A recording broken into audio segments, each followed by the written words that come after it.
I'm Constance Staspamon. I work for Greenamy. It's a RegTech in sustainable finance. So what we do is basically to digitalize sustainable finance regulation, to automate, streamline the process. And we also work on sustainable finance framework. So basically our main framework are the CSRD, which is a European regulation that also applies to foreign companies that have active presence in Europe. And we also implement ISSP. So the idea is to bring transparency to the world of sustainability so that we can take an effective transition path. So basically company can know where they stand, how they compare to others, and know what are the key areas where they should improve. So this is what I do. And I'm working on the business development of Greenami, as well as its strategy. So that's why I'm here at the COP, to meet people through a partner. That's really interesting. Is there any specific tema that you focus on COP28? Indeed, sustainable finance, transparency, and the transition path of corporates. So anything related to reporting, which is my field, but reporting sounds like a boring name, maybe. But it's about collecting KPIs, data, to basically better understand where you stand. So we are here to discuss with companies, also policymakers, and about let's say bringing a more efficient and transparent transition path. Do you have any remarks that you want to give for youth as in COP28? What is the role in COP28 of youth, do you think? So my call for youth would be not to take a dogmatic path, but to take a very professional path to sustainability.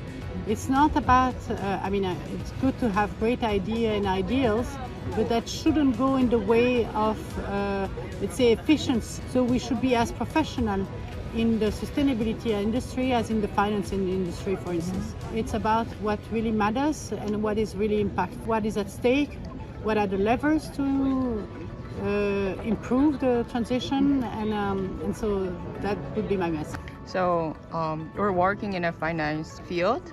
When was the first time you interested in climate finance, especially? I think I've been always a little bit interested in those fields. What I believe is that we need every player to join the transition, including the one that are highly big contributor to the problem. We need to onboard them to transition towards a more sustainable business model. And so it's not so much about exclusion, it's about directing them toward the right path. So I think that's been driven me during my career, more in the financial industry. Now I'm in the tech industry, you see, but those data that help banks understand where to fund the transition are coming from the company, because at the end that's where the actions are taking place. And so we mostly work now for companies. So it's not financial, it's actually extra financial. So all the data related to sustainability. So then why do you think data is important when financing?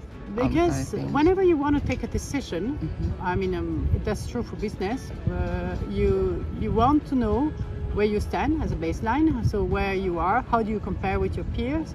You want to have data to make sure that you are taking the right decision, because if you keep on taking a decision not based on data, you will probably take the wrong decision, because you will not be guided by facts.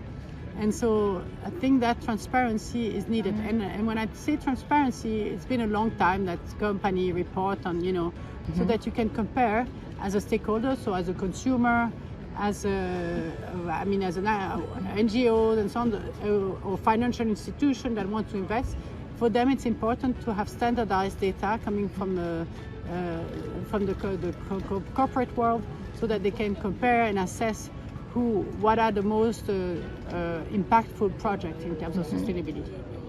Absolutely, it's not yet there. So the regulation we're working on is the European one. Europe is is leading the way. Of course, it has a reputation for regulation, but in this sense, it has imposed this framework, transparency framework. It has made it mandatory for all companies in Europe, as well as for non-European company that have active presence in Europe. And in that sense, that is to me an important step to making it mandatory to bring the transparency. So what is the most important problem that has to be dealt with in this COP, do you think? I mean, there are so many problems. Of course, it's a complicated one.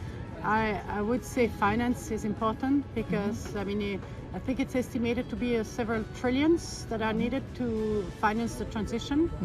And I think bringing funds to the relevant transition project is a very important one. And I think some commitments have been made, but we are talking about billions, and the need is around trillions, so there will be need for more.